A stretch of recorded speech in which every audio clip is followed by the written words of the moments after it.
Hello YouTube. I've made a few videos lately about becoming androgynous and how society is headed more in the direction of not only gender equality, but a lot of notions about gender being simply reduced down to an environmental and cultural facet of our personalities and beings, as opposed to there being any biological or more intuitional part of our beings, right? And I think you could go one or two ways of this. You could either buy into the notion that it's simply a environmental part of our beings, and then to ask yourself, where you find yourself on that spectrum. What does it mean to be a man for you, right? If it's completely subjective, you can then identify as anything really to be considered a man or a woman,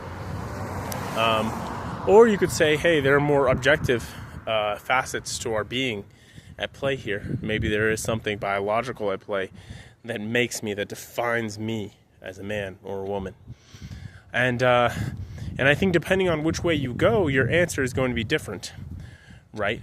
Because the process in your belief system ends up dictating the outcome of that structure, right?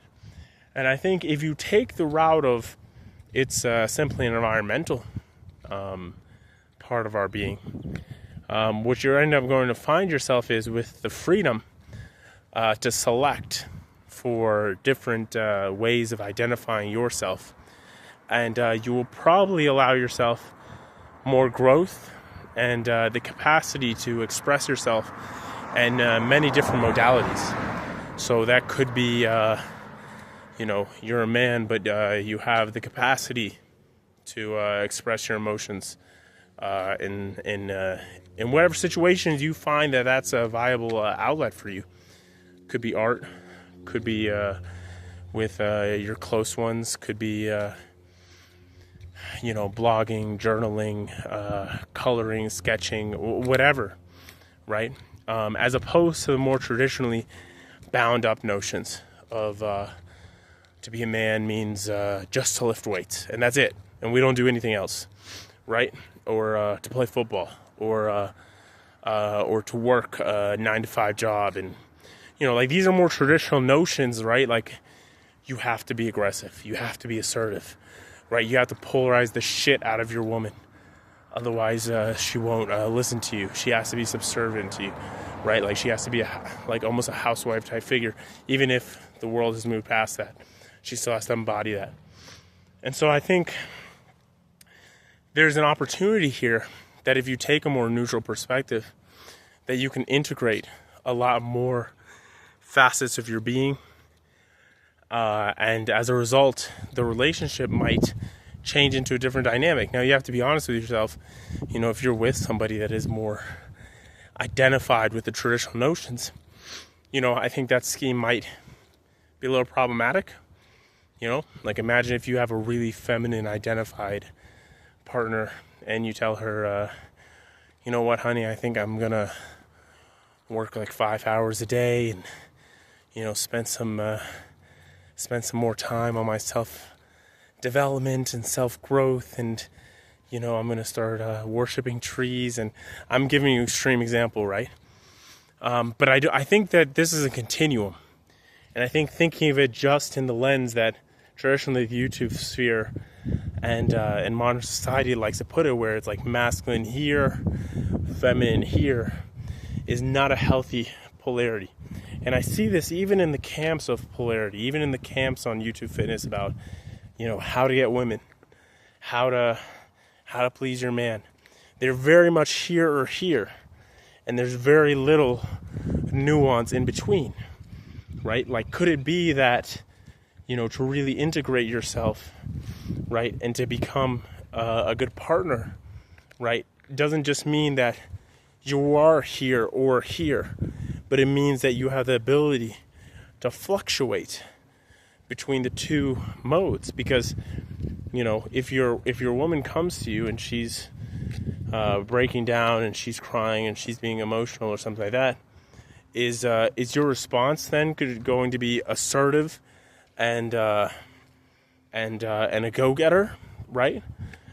Because I think that situation does not call for that sort of structural response. I think it calls for a more like receptive and like understanding sort of modality, right?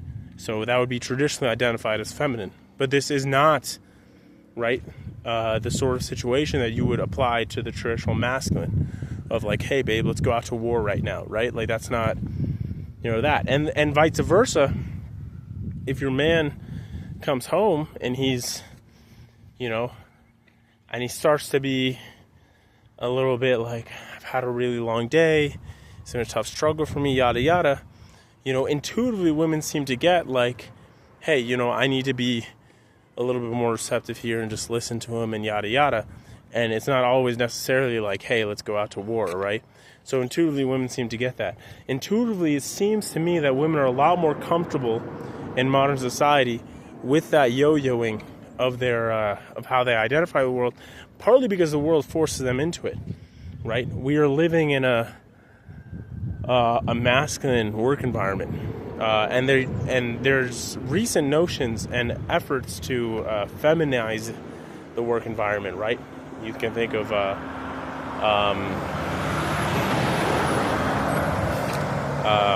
like departments that they have set up in many companies for these sorts of issues.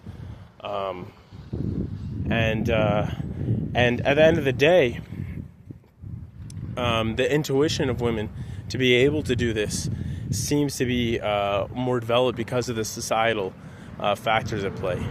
As for men, however, there really is nothing aside from some of the things that women will require of us if we want to be in a healthy relationship that forces us to really be in that more quote-unquote feminine modality, unless you are somebody who's involved in creating art, for example. And so it can be really difficult for men often to get out of more logic, assertive sort of modality and to be able to express themselves in another. Now, I think the task at hand here is not you need to become androgynous. I don't think the task here is like, hey, you need to be here just as much as you are here, right? Because at the end of the day, you are who you are, and you shouldn't lie to yourself about your nature, right? Like, if you are a man and you were born in a more traditional sort of setup, makeup, whether or not we're not even just talking about the biological, it's unrealistic for you to think like, hey, I'm going to be able to express myself 50-50 here and yada yada. And that's just like causing a lot of mess in my opinion. I think the more realistic thing is asking yourself, okay, understanding that this is a continuum and that there's a lot of benefit and growth involved in me being able to express myself in numerous different ways and identify with the world and have more self-acceptance and acceptance for others as a consequence of this. How can I allow myself the space to not see things in such a dichotomous way? And I think that is really the only step that needs to be taken here, or at least one of the major steps, is just not seeing things in such a polarizing light, right? Not viewing things as in just, this is masculine, this is feminine, I'm a man, therefore I must imbue all the masculine and none of the rest. And that's all we're talking about here, is dissecting the thinking. And I think once you do that, you begin to allow yourself to be masculine and also be comfortable in the situations where it is incumbent upon you, whether it's because of your partner or because of something that you're experiencing in life, to allow yourself a space, right, where you are not so rigidly tied by dogma. You are not so rigidly tied by those traditional notions. And I think that will allow for a lot of emotional catharsis and a lot of individual progress in your life. So that's, I think, going to be one of many videos that I'm going to make on this topic. I'm going to leave you guys with that.